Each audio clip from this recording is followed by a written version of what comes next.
안녕하세요. 오늘은 성에 대한 거를 두 가지 케이스를 말씀드리겠어요. 하나는 초등학교 4학년이고 하나는 제가 미국에서 공부할 때 알게 된 사람의 애인데 그때 11학년짜리였어요. 좀 굉장히 충격적인 해결 방법이라 제 책에다 소개를 했는데 초등학교 4학년에는 뭐가 걱정이냐면 엄마가 애가 갑자기 어느 순간부터 성적인 호기심이 확 생겨서 좀 보기에 좀 이상한 거지. 그래서 엄마가 생각하기에 제가 뭘 봤나? 뭐 예를 들어 그런 포르노 영상을 어디서 봤나? 뭐 이런 느낌이 오는데 어디다 물어볼 때도 없고 걱정이다. 이제 이런 거죠. 그래서 그럴 가능성이 있다고 느껴져. 엄마가 반의사거든요. 그래서 제가 뭐 어디 PC방 다니더니 저도 들은 얘기인데 PC방에 어떤 아저씨가 음란물을 볼 때 그 뒤에 어깨 뒤에 매달려서 전부 다 그 포르노를 애들이 다 초등학교 3학년 애들이 다 보고 낄낄대고 웃고 저거 보라고 그런 얘기 저도 한번 들은 적 있어요. 그런 경우는 이 포르노가 원래 정상적인 성생활을 하기 위해서 좋은 모범이 되는 영상이 아니거든. 굉장히 성을 왜곡되거나 과장돼서 특별히 여성의 성을 마치 쾌락의 도구로 쓰는, 그래서 막 다뤄도 되는 것 같은. 그래서 여성은 상당히 뭐랄까 이제 의존적이고 수동적이고 남자는 공격적으로 그런 행동으로 다 표출이 됩니다. 그래서 남자애들이 처음 뭐 성이 뭔지도 모르고 봤을 때는 남자는 저렇게 하는 게 남자다운 건가 보다 이렇게 생각할 수도 있죠. 그래서 만약에 이 엄마가 느낌에 아주 제가 뭘 본 것 같다라고 하면 이때부터 교육이 시작돼야 된다고 생각하고, 뭐랄까 그 정보가 잘못됐다는 걸 느끼게 개입을 해서 올바른 교육이 들어가야지 걔가 성을 제대로 알지 않느냐 이런 생각이 들어서 상당히 걱정이 되죠. 그래서 특별히 이제 10대 같은 경우에 이제 그런 어떤 음란물에 노출돼서 누구도 안 가르쳐 주면서 혼자서 성의 ABC는 이런 거야라고 느끼고 큰 애들은 어떻게 되느냐? 이제 건전한 성을 살기가 어렵다. 또는 이제 많은 데이터에서 얘기가 10대 그래서 그런 어떤 성적인 충동이나 무슨 자위나 이렇게 발기가 되는 애는 그 과도하게 그걸 쓰는 경우는 오히려 이제 쾌감이 떨어지고 성욕도 떨어지면서 발기부전이 되고 이제 그래서 결국은 조루 성기능 장애 변태 성욕자가 된다. 이게 참 아주 안 좋은 케이스 얘기를 비뇨기과 의사가 어디서 한 걸 내가 좀 적어 왔는데요. 그래서 이게 이 성은 사실은 애가 초등학교 때 엄마 애는 어디서 나와서부터 제대로 가르쳐야 되죠. 제대로. 근데 이제 이렇게 이상한 거를 LBC로 알고 이상하게 자기 혼자 막 개발하고 자위도 너무 과도하게 한다든지 막 이상하게 하면 오히려 이제 그로 인해서 오는 쾌감이 점점 줄어들 수 있다. 그래서 이런 거는 제 방송을 듣는 엄마들이 이럴 수도 있으면 이런 피해가 오겠다는 걸 미리 알고 있어야 되죠. 교육은 좀 미리 알고 있는 게 필요해요. 무슨 일 다 벌어진 다음에 후회해봤자 소용이 없다. 전 그렇게 생각이 들고, 요 한 케이스는 미국 교포 2세인데 11학년짜리예요. 제가 미국서 공부할 때 아들 둘도 한글 학교 공부를 해야 돼서, 그래서 저도 한글 학교 선생하고 이 엄마도 한글 학교 선생을 하는데 자기 아들 고민을 저한테 한 거죠. 그래서 11학년인데 꽤 저기야 공부를 잘하고 미국 학교에서도, 그래서 상위권에 있고 모범생이고 착하고 운동 좋아하고 이러는데 어느 날 엄마 나 사실 어제 학교에서 플레이보이 잡지가 쫙 돌길래 얘도 보고 쟤도 보고 키키 웃어서 나도 웃었거든.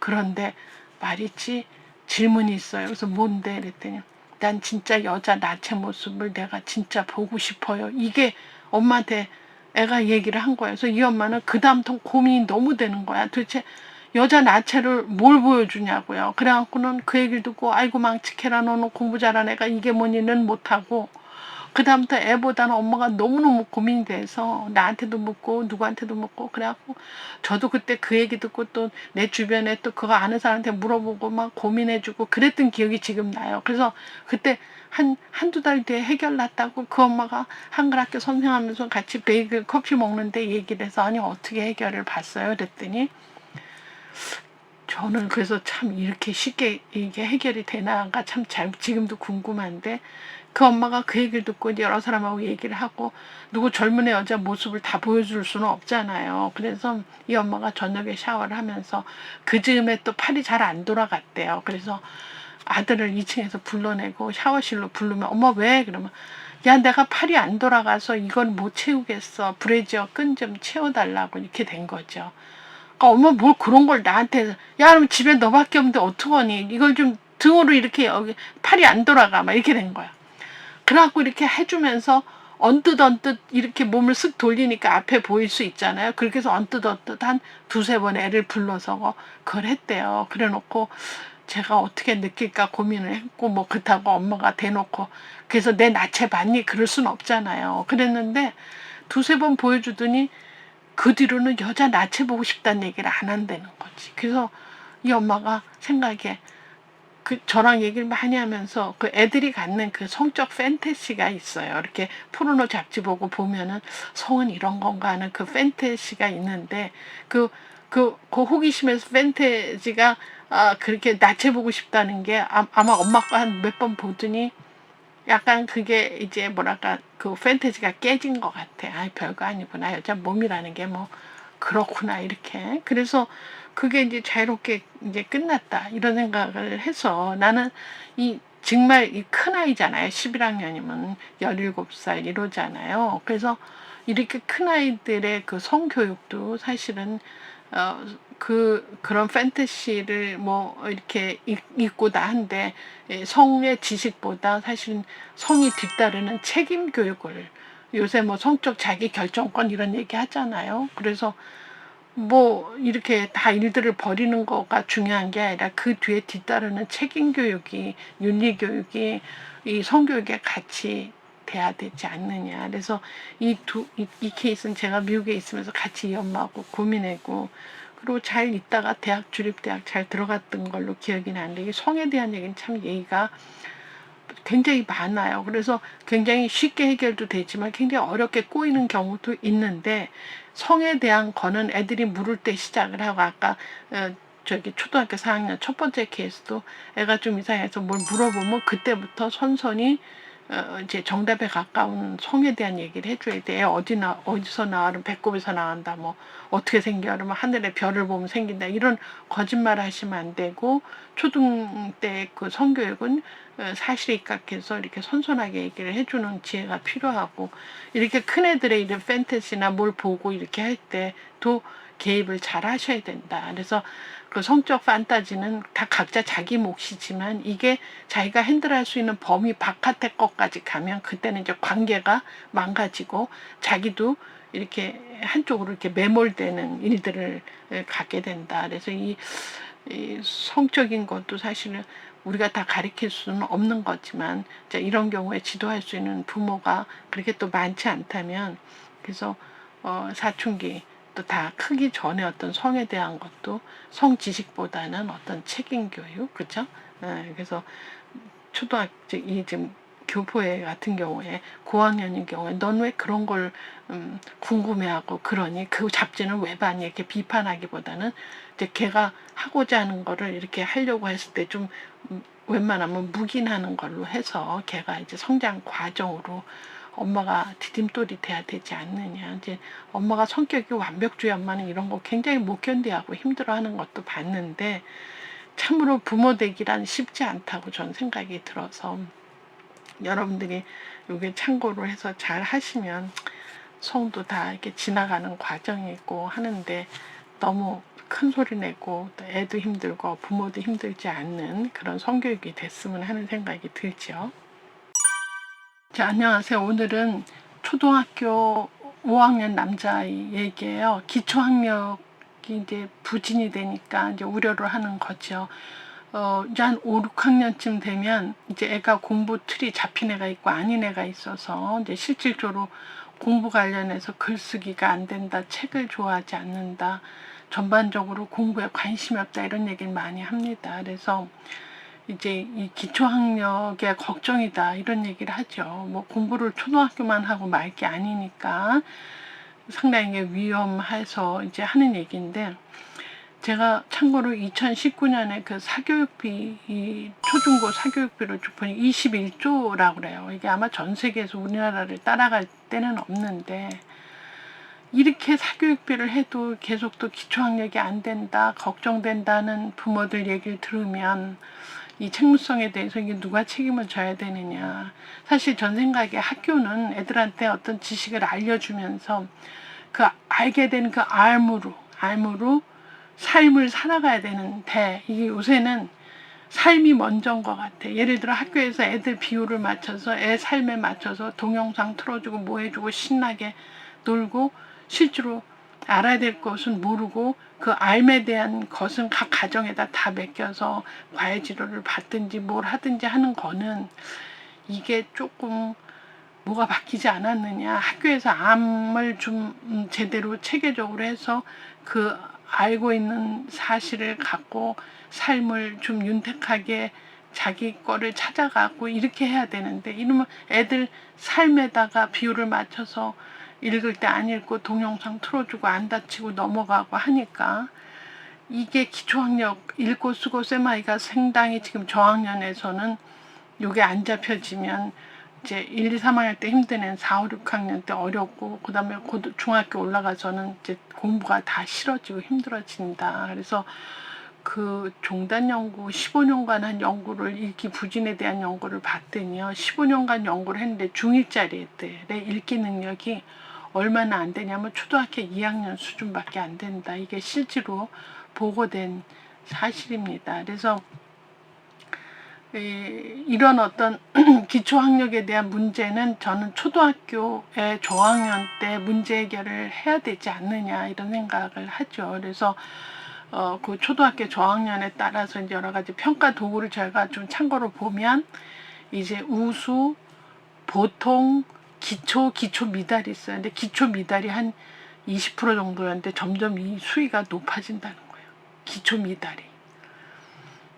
우수도 안 바라고, 예를 보통도 안 바라는데 기초는 안다. 즉 기초 미달은 한 20% 정도인데 이 수준이 점점 올라간다는 거죠. 그럼 기초 미달은 어떤 애가 기초 미달이냐면, 국어는 책을 읽는데 이해가 어렵다. 그냥 거저 읽는 건데 뜻을 모르는 거가 이게 즉 기초 미달에 들어가고요.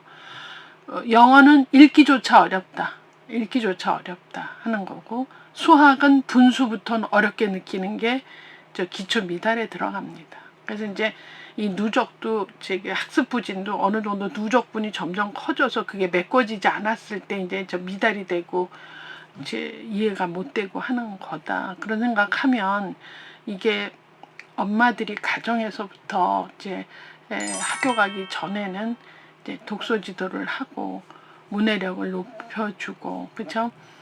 그 행간의 뜻을 잘 알아서 이게 무엇을 의미하는지 이런 거 정도는 가정에서 얼마든지 할 수 있지 않느냐, 이런 생각을 하는데, 이게 말처럼 쉽지는 않아요. 그래서 점점 애들이 이제 글 쓰고 읽고가 너무 어렵다, 이제 이런 얘기를 합니다. 그래서 일단 학년 전에는 책을 읽어줘야 되고, 그쵸? 그 다음에 읽은 걸 엄마한테 다시 리텔링 해라. 그래서 그걸 갖고 얘기거리를 얘기를 한다든지, 그래서 좀 글쓰기 시작하면 엄마하고 얘기한 걸 토대로 글로 써본다든지, 뭐 이런 일들을 점진적으로 집에서 좀 하셔야 되죠. 그래서 특별히 뭐 과외지도 하거나 이럴 필요는 없지만, 이게 글쓰기, 독서 이런 거는 요즘 전부 이렇게 엔터 누르면 다 나오고 굉장히 스피드하잖아요.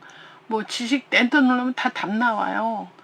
그렇게 해서 점점 생각하는 뇌가 줄어들고 엔터 누르는 힘만 나와. 너무 굉장히 스피드 있게 뭐 하는 것 같지만 사고력이 떨어지는 애는 나중에 책 읽어도 그것이 의미하는 바 몇 가지인지 해내려면 굉장히 큰 일처럼 생각이 들어서, 사고하는 방법, 사고하는 능력, 사고력을 키우는 일들을 가정에서 좀 하셔야 된다. 이건 뭐 특별히 엄마가 예전에 무슨 국어 선생 했었다, 뭐 했었다 하지 않아도 할 수 있어요. 쉽게는 뭐 주말에 했던 일 서로 얘기하고 얘기한 거에 따른 느낌을 말하게 하고 그 느낌이 의미하는 바는 뭐니? 그리고 또 너는 그날 왜 슬펐니? 슬픈 걸 얘기해 줄래?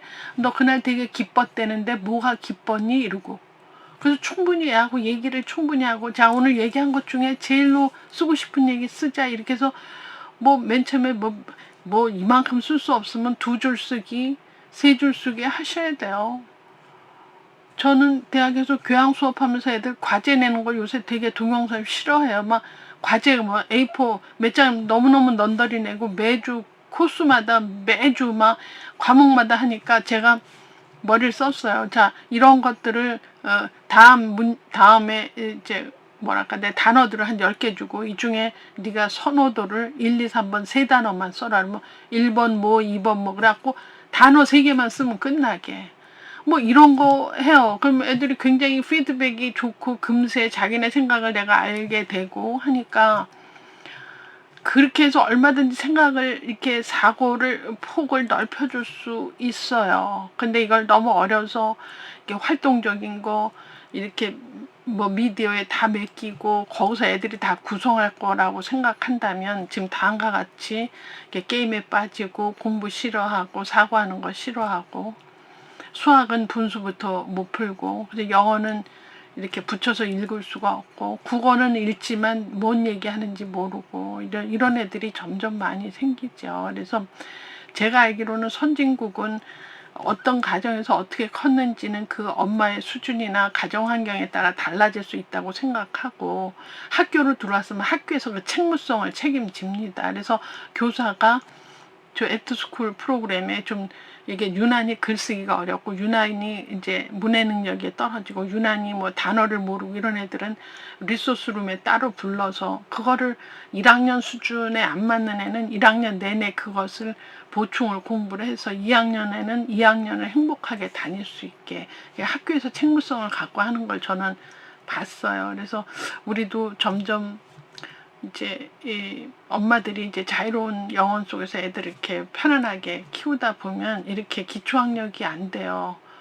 걱정해요 하는 얘기들은 사실은 각자 엄마들한테 책임도 어느 정도는 학년 전에는 있지만 학교 들어가면 그 학습량이 많아서 그걸 엄마가 가정에서 하기 상당히 어렵다고 생각이 든다면 그 학교 내 시스템 속에서 어떤 그쵸 기초학력이 부족하다라고 분명히 이렇게 두드러진 애는 그냥 그때부터 방치하면 이게 굉장히 그쵸 뭐 이게 부진 상태가 이제 폭이 넓어지면서 이제 학교 공부는 너무 힘들어진다 이런 생각을 합니다. 그래서 저 개인적으로는 학년 전은 엄마가 좀 일상생활에서 사고하는 폭을 넓히는 걸로 독서 지도나 글쓰기 지도를 너무 어렵게 시작 안 해도 한두 마디 해서 뭐랄까 단어 퍼즐 놀이도 좀 할 수 있고 이런 일들을 좀 가정에서 하고 초등학교 들어가서는 학교에서 스크린을 해서 이렇게 문해 능력이 안 된다.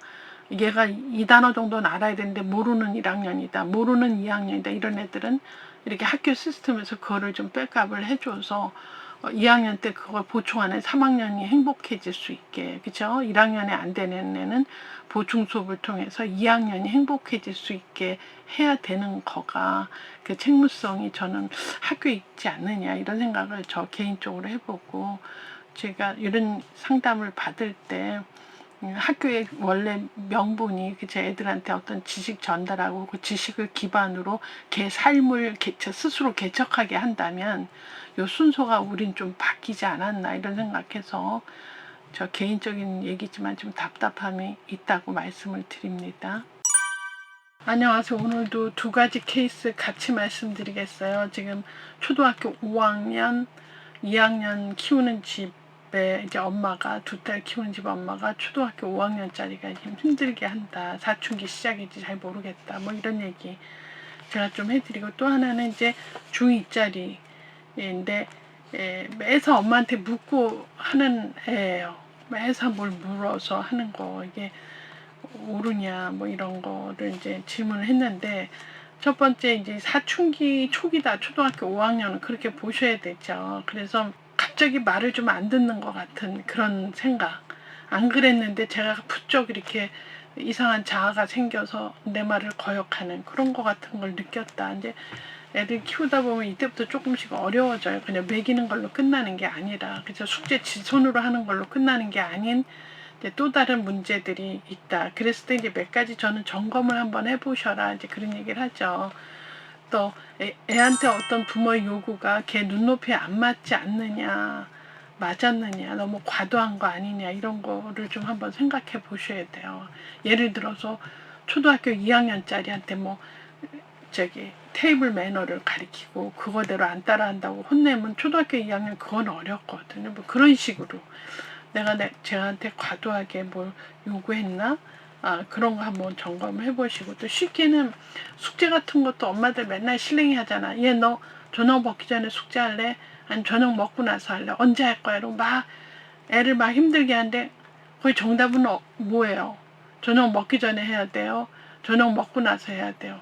정답은 뭐죠? 애들은 이렇게 얘기해요. 자기 전에 한대요. 그럼 그 말이 맞죠. 자기 전에 하면 되죠. 이런 것들도 참 애들하고 살다 보면 그래 정답은 없다. 그래 너 편한 대로 하자. 자기 전에 하면 된다. 오케이. 자기 전에 오케이. 이렇게. 또 학교 갔다 와서 좀 제자리에다 놓고 좀 이렇게 하면 참 좋은데 그게 또 잘 안 돼요. 그래서 겨우 너는 왜 꼭 신주머니 여기 있고 가방 왜 여기 이렇게 거실에 이렇게 널브러져 있니? 이럴 게 아니라 물리적 환경을 좀 더 편안하게 해서 오면 딱 걸을 수 있는 뭐 거치대를 준다든지, 아니면 이렇게 뭐랄까 그 정리함을 따로 놓는데 정리함 속에 맨날 뭐가 있기 때문에 정리가 안 되면 그걸 다 딴 데다 놓고 그 항상 룸을 만들어서 거기다 이렇게 쓱 밀어놓을 수 있게 해줘야 되지 않느냐, 이런 거.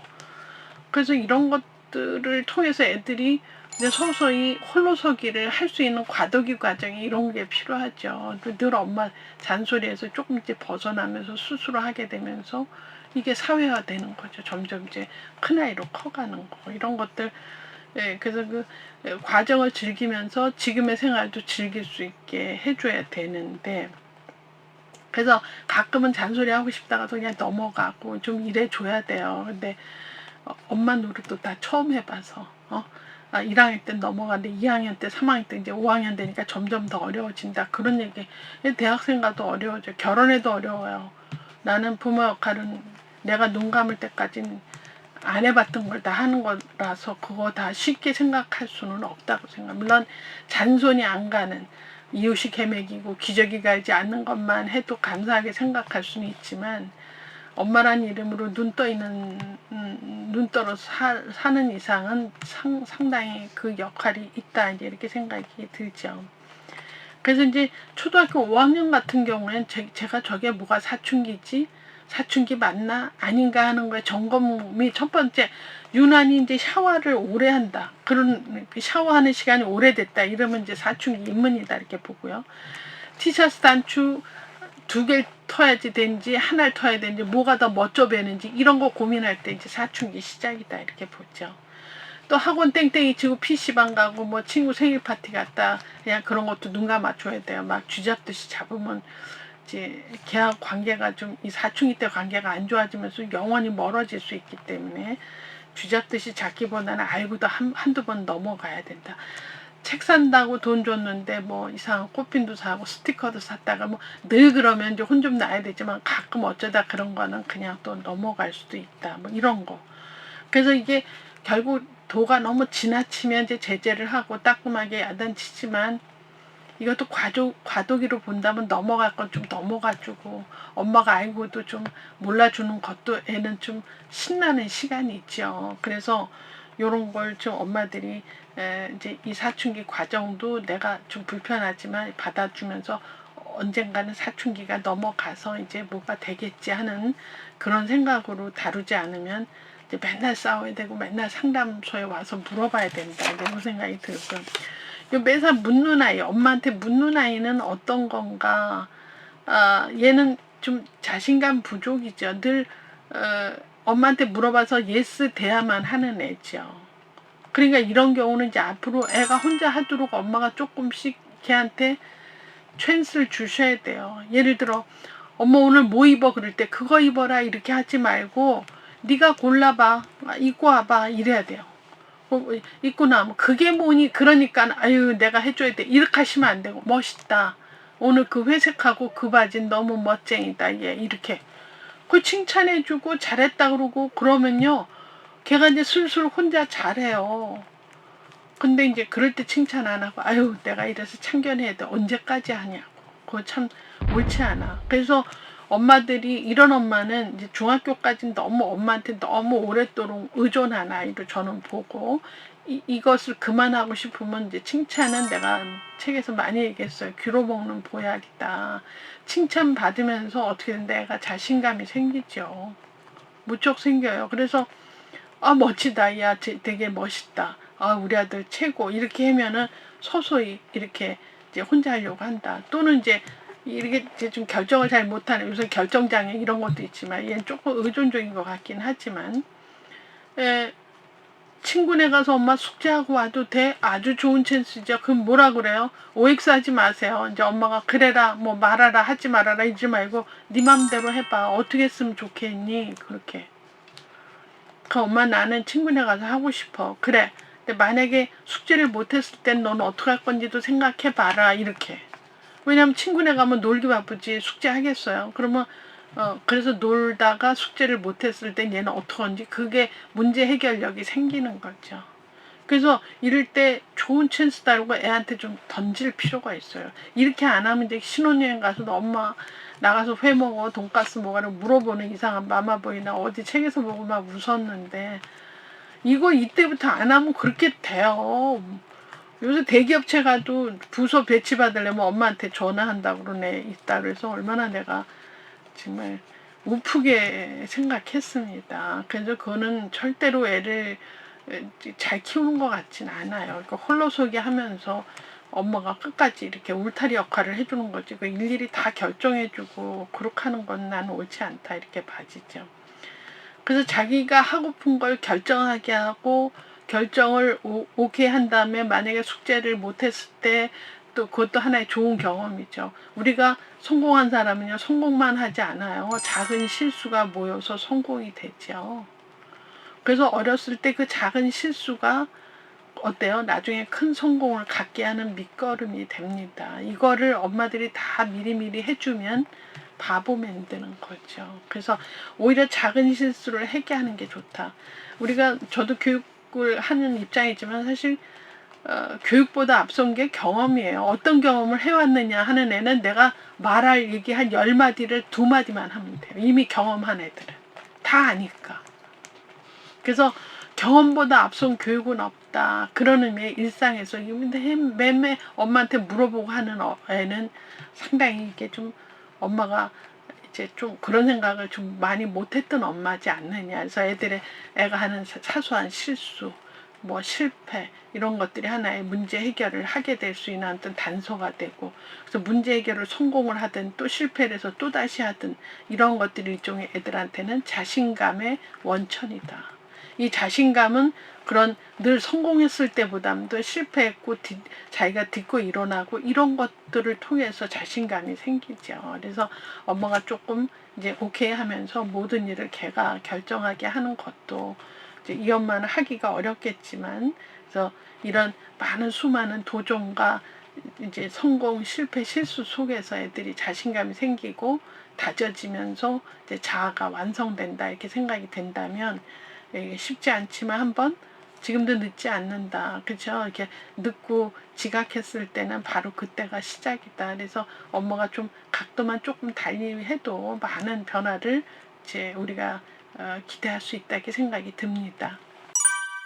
안녕하세요. 이제 제 책 마지막 챕터예요. 그래서 오늘은 그 거의 끝에 부분에 이혼 가정이 한 3가정이 있어서 한꺼번에 이제 묶어서 얘기를 하는 것이 종합적으로 얘기가 될 것 같아서 3케이스를 묶어서 말씀드릴게요. 근데 얼마 전에 특강이 그 이혼 가정에서의 어떤 뭐 이렇게 부모들이 알아야 될 점 얘기를 해놨는데 막 하루 안에 조회수가 막 올라가서 저 깜짝 놀랐어요. 저는 지금 이거 하면서도 뭐 조회수가 뭐 이렇게 하면 그래 내가 하고픈 거 하는 거고 또 책 못 읽는 사람이 이런 방송을 통해서 선한 영향력이야 이랬어요. 그러고선 좀 어떤 때는 조회수가 이러면은 어머 내 얘기가 너무 옛날 얘기 같은가 이러고 또 좀 이렇게 회의롭게 생각하고 이랬는데 그건 보니까 조회수가 막 올라가니까는 막 1시간 뒤에 또 보게 되고 또 보게 되고서 내가 어머 나도 되게 웃겨진다 그러고 참 재밌는 경험을 했습니다. 그런데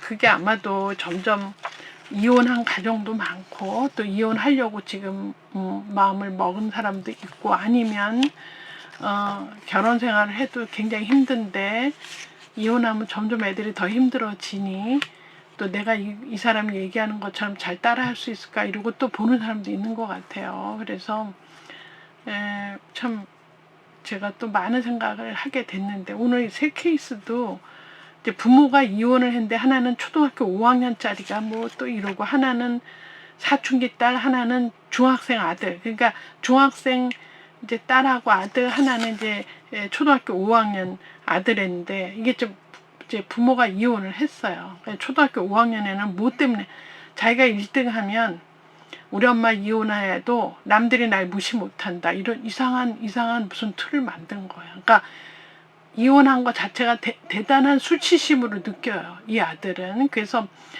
내가 굳이 우리 엄마 아빠 이혼했어 소린 얘기는 미리 할 필요는 없지만 내가 전교 1등하면 반에서 1등하면 날 무시는 안 할 거야. 이렇게 나 이런 정서도 상당히 계속 가면 안 될 거라고 생각이 드는데 근데 사실은 일종의 방어 기제를 쓰는 거죠. 그 엄마 아빠 이혼한 거에 대한 수치심을 전교 1등 반에서 1등을 해서 그렇게 수치심을 가리고자 하는 일종의 방어 기제를 쓰는 거다. 근데 이거 사실은 1등 하기가 쉽지 않아요. Nope.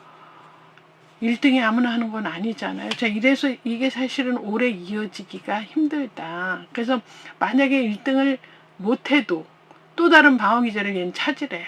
그죠? 얘는 찾고. 만약에 지금 천신만고 그때 1등을 한다 그래도 얘는 바로 클 수 있을까? 뭐든지 이렇게 출세지상으로 해갖고 이제 애가 좀 뭐랄까 편협된 인간상을 좀 만들 수 있다. 그래서 이렇게 큰다면 뭐 공부 에너지로 남들이 볼 때는 아이 그냥 냅둬 막 이상한 짓 하는 것보다 낫다라고 할지 모르지만 얘 실제로 느끼는 내면은 굉장히 공허하고 외롭고 그 수치심을 커버하고 싶고 뭐 이런 것들이 숨어 있는 거죠. 지금 그걸 보셔야 되죠. 엄마가 보시려면 어떻게 해야 돼? 얘기를 해야지. 애하고 얘기를 하고 그거가 어떤 느낌인지를 얘기를 서로 나눠주고 해줘야 되는 거지.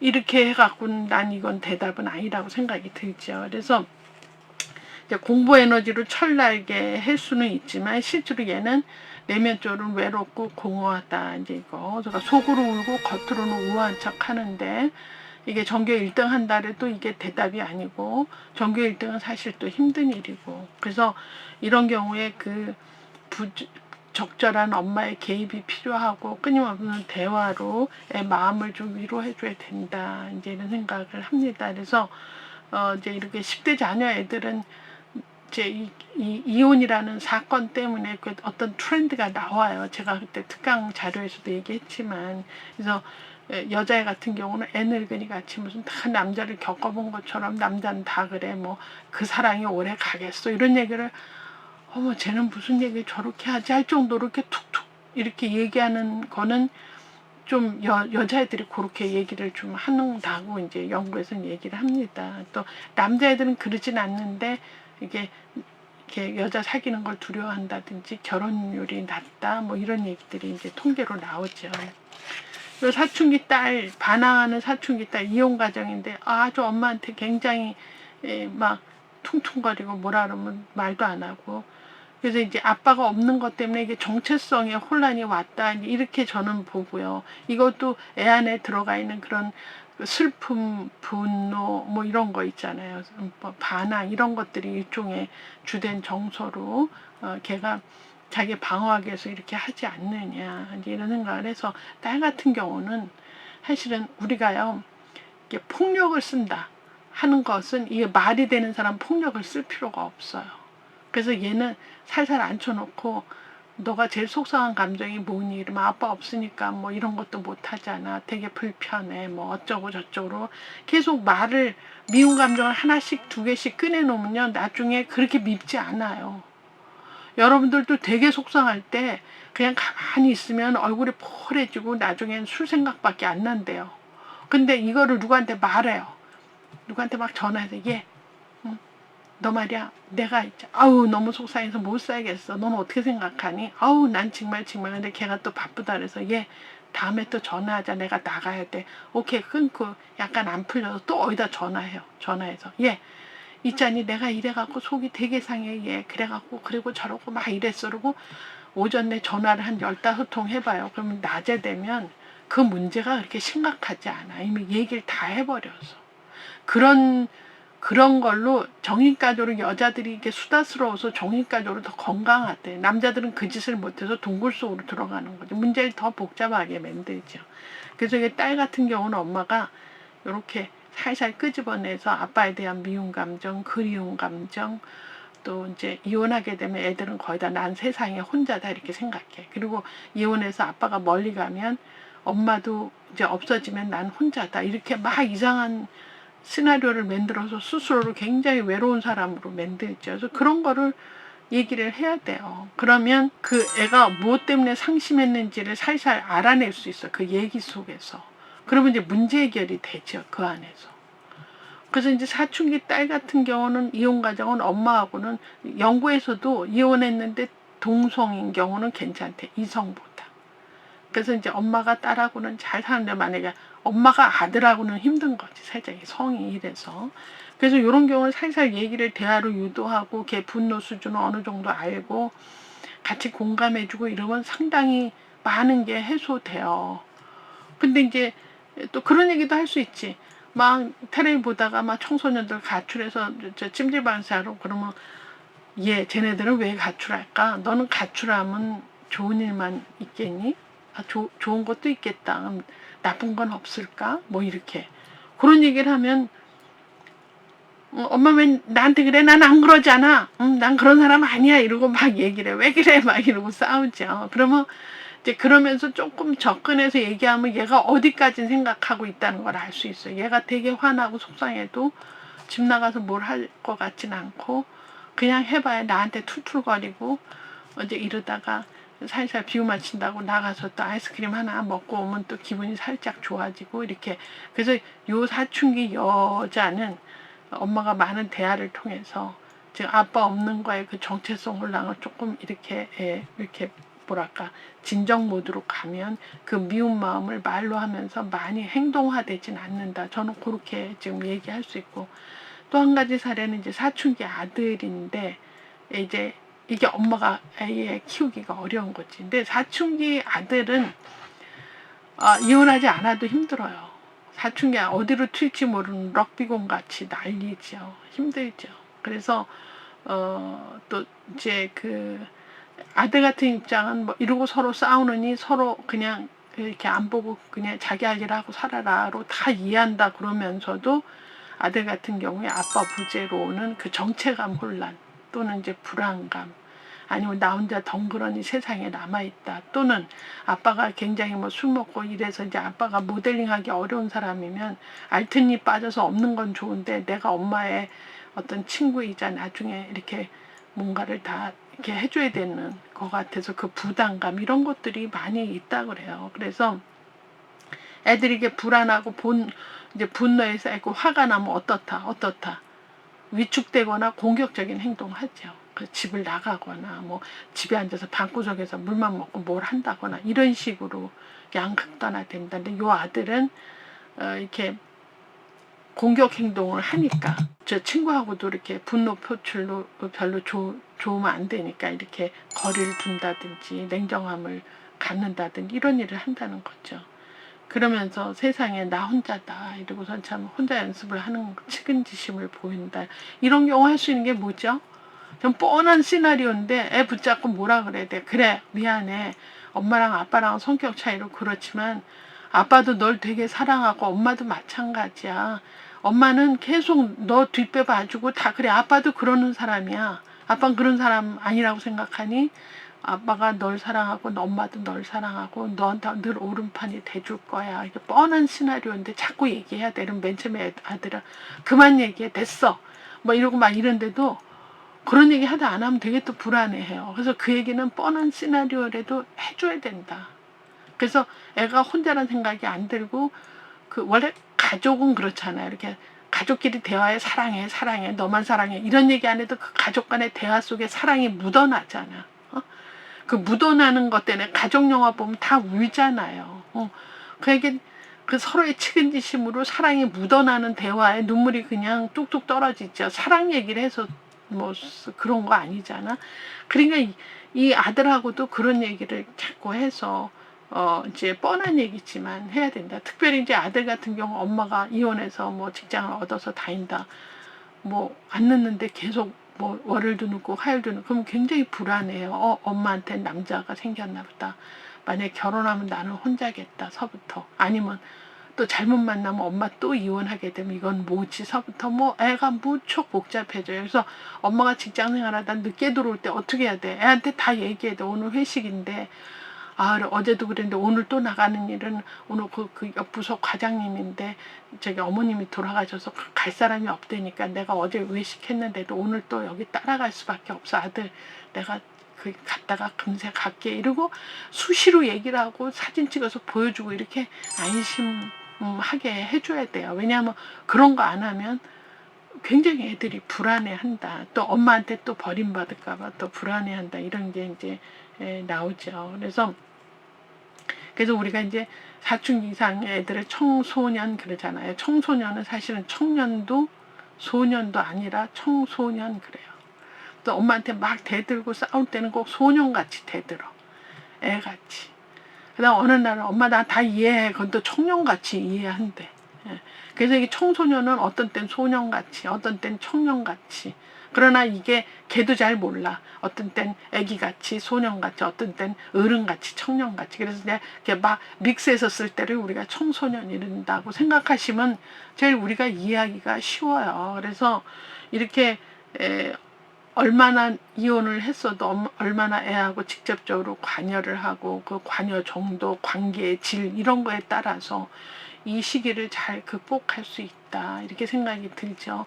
이미 이혼한 사태에서 이혼을 되돌릴 수 없다면 이제 이 관계의 질이라든지 또 얼마나 관여를 한다든지 나는 애한테는 이런 얘기는 꼭 해야 되고 사진 찍어서 보여줘야 되겠다라든지 엄마 늦으니까 어디까지 날 데려 나오라고 한다든지 이렇게 좀 각별한 서로의 그 관계의 질을 높여지면 사실은 또 살고 보면 별일도 아니잖아요. 그런데 너무 지나치게 이게 이혼이란 거에 매몰돼서 살 필요는 없다. 그래서 오늘로서는 제 책을 끝을 내고 3월부터는 제가 이제 여러분들이 아무래도 특강을 좀 더 좋아하는 것 같고 조회수가 뭐 하루 만에 얼마씩 올라가는 걸 볼 때 제가 특강을 좀 더 준비를 해야 되겠다 이런 생각이 들고 그동안 제 책에 대한 내용을 제가 한다 그래서 해서 제 책 너무 사랑해 주시고 많은 사람한테 추천을 해 주시며 그리고 잘 건강한 가정을 이룰 수 있으면 저는 유튜브 하는 거에 보람이라고 생각이 듭니다. 다음에 또 배워요.